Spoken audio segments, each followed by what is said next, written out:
आत्ता ह्या वर्षी आधार कार्ड, पॅन कार्ड कसं लिंक करायचं ते आपण या व्हिडिओमध्ये पाहणार आहोत. Googleवरती जायचं, incometax.gov.in अशी साईट टाकून घ्यायची. ह्या साईटची लिंक मी व्हिडिओच्या डिस्क्रिप्शनमध्ये दिलेली आहे. त्यानंतर लिंक आधार स्टेटस म्हणून ऑप्शन आहे, त्या ऑप्शनवरती तुम्हाला क्लिक करायचं आहे. लिंक आधार स्टेटसला तुम्ही क्लिक केल्यानंतर या ठिकाणी तुमचं जर पॅन कार्ड, आधार कार्ड लिंक असेल तर ते शो होईल, लिंक नसेल तर तसं दाखवून जाईल. तर या ठिकाणी पॅन कार्ड नंबर आणि आधार कार्ड नंबर फिल करून घ्यायचा आहे. पॅन कार्ड नंबर, आधार कार्ड नंबर फिल केल्यानंतर व्ह्यू लिंक आधार स्टेटस ह्या ऑप्शनवरती तुम्हाला क्लिक करून घ्यायचं आहे. तुमचा जो पॅन कार्ड आहे आणि आधार कार्ड आहे तो फिल करून घेतला. व्ह्यू लिंक आधार स्टेटसला क्लिक केलं. जेव्हा स्टेटस बघणार तेव्हा PAN not link with Aadhaar, please click on link Aadhaar, link to your Aadhaar with PAN. ह्याच्यासाठी आपल्याला लिंक आधार यावरती क्लिक करायचं आहे, कारण हे आधार कार्ड, पॅन कार्ड लिंक नाही आहे. जर लिंक असेल तर ते शो होतं. त्याच्यानंतर तुम्हाला या ठिकाणी पॅन कार्ड आणि आधार कार्ड नंबर टाकून घ्यायचा आहे. या ठिकाणी इन्फॉर्मेशन दिलेली आहे. पॅन कार्ड, आधार कार्ड लिंक करण्यासाठी आता 1000 रुपये पेनल्टी आहे. जुलै 2023 नंतरच ही पेनल्टी सुरू झालेली आहे आणि आता सगळ्यांना कंपल्सरी 1000 रुपये पेमेंट करूनच पॅन कार्ड, आधार कार्ड लिंक करावं लागतं. सो या ठिकाणी तुम्हाला पुन्हा पॅन कार्ड नंबर, आधार कार्ड नंबर फिल करून घ्यायचा आहे आणि व्हॅलिडेट बटनावरती क्लिक करायचं आहे. व्हॅलिडेट केल्यानंतर या ठिकाणी तुम्हाला असा एक पॉपअप मेसेज येईल. त्या मेसेजमध्ये तुम्हाला कशा प्रकारे पेमेंट करायचं याची सगळी माहिती दिलेली आहे. नक्की किती पेमेंट आहे, कशाबद्दल आहे, कसं आहे ते सगळं लिहिलेलं आहे. वाचून घेऊन तुम्ही कंटिन्यू टू पेवरती क्लिक करू शकता. त्यानंतर तुम्हाला या ठिकाणी पॅन कार्ड नंबर टाकून घ्यायचा आहे. पुन्हा एकदा कन्फर्म पॅन कार्ड नंबर परत एकदा टाकायचा आहे आणि मोबाईल नंबर टाकून घ्यायचा आहे आणि ते कंटिन्यूवरती क्लिक करून घ्यायचं आहे.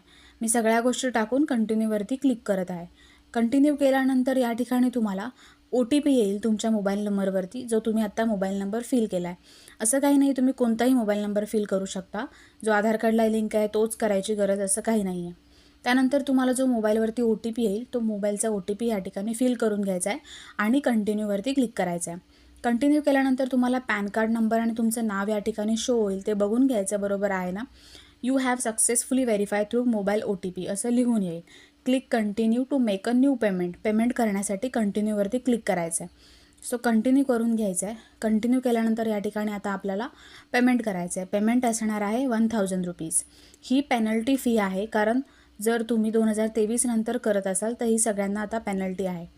या ठिकाणी 4 ऑप्शन दिलेले आहेत पेमेंट करण्याचे. चारही ऑप्शनमध्ये तुम्ही कोणता ऑप्शन निवडायचा आहे, तर सगळ्यात पहिला जो ऑप्शन आहे इन्कम टॅक्स, तोच आपल्याला ऑप्शन निवडून घ्यायचा आहे. कारण ऑफिशियल पेमेंट हे इन्कम टॅक्सच्या वेबसाईटवरूनच होतं. तर इन्कम टॅक्स आहे त्याच्यावरती तुम्हाला प्रोसीड लिहिलेलं आहे, तिथे तुम्हाला क्लिक करायचं आहे. प्रोसीडवरती क्लिक केल्यानंतर या ठिकाणी तुम्हाला असेसमेंट इयर विचारलं गेलं आहे. असेसमेंट इयर आहे 24-25, ते टाकून घ्यायचं आहे. Financial year 23-24, assessment year 24-25. त्यानंतर या ठिकाणी तुम्हाला टाईप ऑफ पेमेंट निवडून घ्यायचं आहे. तर टाईप ऑफ पेमेंटला तुम्ही जेव्हा क्लिक कराल त्यानंतर या ठिकाणी आधी आपण असेसमेंट इयर निवडून घेतलं, लिहून घेतलं आहे. त्यानंतर टाईप ऑफ पेमेंटला क्लिक करायचं आहे. तर या ठिकाणी टाईप ऑफ पेमेंटमध्ये आपल्याला सगळ्यात शेवटचा ऑप्शन आहे तो चूज करायचा आहे. टाईप ऑफ पेमेंटला क्लिक केल्यानंतर स्क्रोल करून सगळ्यात शेवटी ऑप्शन आहे अदर रिसिप्ट्स. अदर रिसिप्ट्स कंसामध्ये 500 लिहिलेला आहे, तो ऑप्शन तुम्हाला चूज करून घ्यायचा आहे. आणि त्यानंतर सब टाईप ऑफ पेमेंट, कोणत्या टाईपचं पेमेंट आहे हे, तर सगळ्यात पहिलंच ऑप्शन आहे fee for delay in linking pan with Aadhaar. Delay केल्यामुळे ही आपण फी भरत आहोत, ते ऑप्शन चूज करून कंटिन्यू करायचं आहे. या ठिकाणी कंटिन्यू केल्यानंतर तुम्ही जर सगळी माहिती बरोबर भरली असेल तर तुम्हाला इथे 1000 रुपये लिहून येतील टोटलमध्ये. तसं लिहून आलं तर समजायचं तुम्ही सगळं बरोबर लिहिलेलं आहे.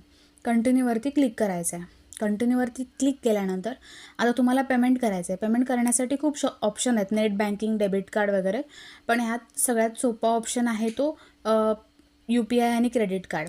तर त्याच्यामध्ये तुम्हाला नेट बँकिंग करायचं असेल, डेबिट कार्डने वगैरे करायचं असेल तरी पण करू शकता. सो इथे आपण payment gateway including UPI choose केलं आहे. ह्यातली एक बँक चूज करायची. तुमची बँक ह्याच्यामध्ये नसेल तरी चालेल. तुमचं ज्या बँकेत खातं आहे तिचं नाव ह्याच्यामध्ये नसेल तरीसुद्धा चालेल. तुम्ही कोणतीही बँक चूज करू शकता. मी इथे HDFC म्हणून चूज करते. HDFC बँकला चूज करून कंटिन्यूवरती क्लिक करायचं आहे. कंटिन्यू केल्यानंतर या ठिकाणी तुम्हाला तुमची पेमेंट डिटेल्स लिहून येईल आणि त्यानंतर तुम्हाला या ठिकाणी पुन्हा एकदा अमाऊंट शो होईल. टोटल 1000 आहे. पे नाऊ केल्यानंतर तुम्हाला इथे टर्म्स अँड कंडिशन ॲक्सेप्ट करायला येतील. वाचून आय ॲग्री करायचं आहे आणि सबमिट टू बँकला क्लिक करायचं आहे. सबमिट टू बँकला क्लिक केल्यानंतर या ठिकाणी तुम्हाला क्रेडिट कार्डने पेमेंट करायचं आहे, डेबिट कार्डने की UPIने. आपण UPIने करतो आहे, सो UPIवर चूज करून तुम्ही गुगल पेने करू शकता. तुमचा गुगल पेचा जो ID असतो तो टाकून घ्यायचा आणि व्हेरीफायवरती क्लिक करून तुमच्या मोबाईलवरती ते नोटिफिकेशन येऊन तुम्ही जसं पेमेंट करताय जीपेने तसं करून घ्यायचं. The challan payment is successful असं लिहून येईल तुम्हाला. तर या ठिकाणी तुम्ही ती पेमेंटची रिसिप्ट आहे, तर पेमेंट सक्सेसफुलच्या पुढे जो डाउनलोड म्हणून ऑप्शन आहे त्याच्यावरती क्लिक करायचं. तुम्हाला पेमेंटची रिसिप्ट डाउनलोड होऊन जाईल. तुम्ही ती रिसिप्ट ओपन करून बघू शकता. त्याच्यामध्ये तुम्ही कशा प्रकारे पेमेंट केलेलं आहे ती सगळी डिटेल लिहून येते आणि ती पेमेंट रिसिप्ट तुम्ही सांभाळून ठेवू शकता. तर ही पेमेंट रिसिप्ट आहे ती तुम्ही डाउनलोड करून तुमच्या मोबाईलमध्ये ठेवून देऊ शकता. त्यानंतर पेमेंट रिसिप्ट बघून झाल्यानंतर तुम्ही क्लोज केल्यानंतर तुम्हाला या ठिकाणी आता महत्त्वाचं म्हणजे पेमेंट झाल्यानंतर आपलं आधार कार्ड पॅन कार्ड लिंक झालं असं नाही आहे. एक महत्त्वाची स्टेप आहे ती पूर्ण केल्यानंतरच आपलं आधार कार्ड पॅन कार्ड लिंक होणार आहे. सो या ठिकाणी पेमेंटचं तुम्ही चलान आहे ते डाउनलोड करून घेतलं. बॅक ऑप्शनवरती यायचं. पुन्हा लिंक आधार स्टेटसला तुम्हाला क्लिक करायचं आहे किंवा लिंक आधारला क्लिक करायचं आहे. लिंक आधारला क्लिक केल्यानंतर पॅन कार्ड आधार कार्ड नंबर टाकून व्हॅलिडेटवरती क्लिक करायचं. व्हॅलिडेटवरती क्लिक केल्यानंतर तुम्हाला अशा प्रकारे तुम्ही पेमेंट केलं त्याचं चलान नंबर, अमाऊंट वगैरे, डेट हे सगळ्या गोष्टी लिहून येतील आणि your payment details are verify असं लिहून येईल. हे सगळं लिहून आलं की समजायचं आपली रिक्वेस्ट गेलेली आहे. तर कंटिन्यूवरती क्लिक करायचा. कंटिन्यूवरती क्लिक केल्यानंतर इथे पुन्हा तुम्हाला नेम ॲज पर आधार टाकून घ्यायचं आहे. जसं तुमचं आधार कार्डवरती नाव आहे तसंच्या तसं नाव इथे टाकायचं आहे. मोबाईल नंबर तुमचा टाकायचा आहे आणि I agree to validate my Aadhaar डिटेलला क्लिक करायचं आहे. आणि जर तुमच्या आधार कार्डवर फक्त इयर असेल तर त्याच्यावरती पण क्लिक करून घ्यायचं आहे. आणि त्याच्यानंतर इथे इयर नाही, माझी पूर्ण डेट आहे म्हणून मी काही तिथे टिक मार्क केलं नाही. लिंक आधारवरती क्लिक करायचं आहे.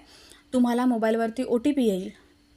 तो मोबाईलवरचा OTP तुम्हाला या ठिकाणी टाकून घ्यायचा आहे. तर जो OTP आपल्याला मोबाईलवरती येईल तो या ठिकाणी आपण फिल करून घेणार आहोत. OTP आलेला आहे, आपण फिल करायचा आहे. फिल केल्यानंतर व्हॅलिडेट बटनावरती क्लिक करून घ्यायचं आहे. जेव्हा तुम्ही व्हॅलिडेट करणार तेव्हाच तुमचं आधार कार्ड पॅन कार्डला लिंक होणार. या ठिकाणी OTP टाकून घेतो आहे. OTP टाकून झाल्यानंतर व्हॅलिडेटवरती क्लिक करायचं आहे. व्हॅलिडेट केल्यानंतर तुम्हाला your Aadhaar PAN linking request has been received and sent for validation असं लिहून येईल. तर तुम्ही 30 दिवस लागतात ह्याच्यासाठी, पण कधी कमीसुद्धा लागतात, 15 दिवसामध्ये पण होऊ शकतं. सो तुम्ही ते पुन्हा एकदा लॉग इन करून बघायचं आहे. झालं आहे का लिंक? झालं असेल लिंक तर तुम्हाला लिहून येईल your Aadhaar pan is already link असं लिहून येईल. तर या ठिकाणी तुम्ही 8 दिवसांनीसुद्धा बघू शकता. कधी लवकरात लवकरसुद्धा होतं. जर ज्यांच्यासाठी हा व्हिडिओ महत्त्वाचा आहे त्यांच्यासोबत शेअर करा. त्याच्यानंतर आधार कार्ड पॅन कार्ड ज्याने लिंक केलेलं नसेल तर त्यांनाही पेनल्टी फी भरून Aadhaar card PAN card link करणंसुद्धा मॅन्डेटरी आहे.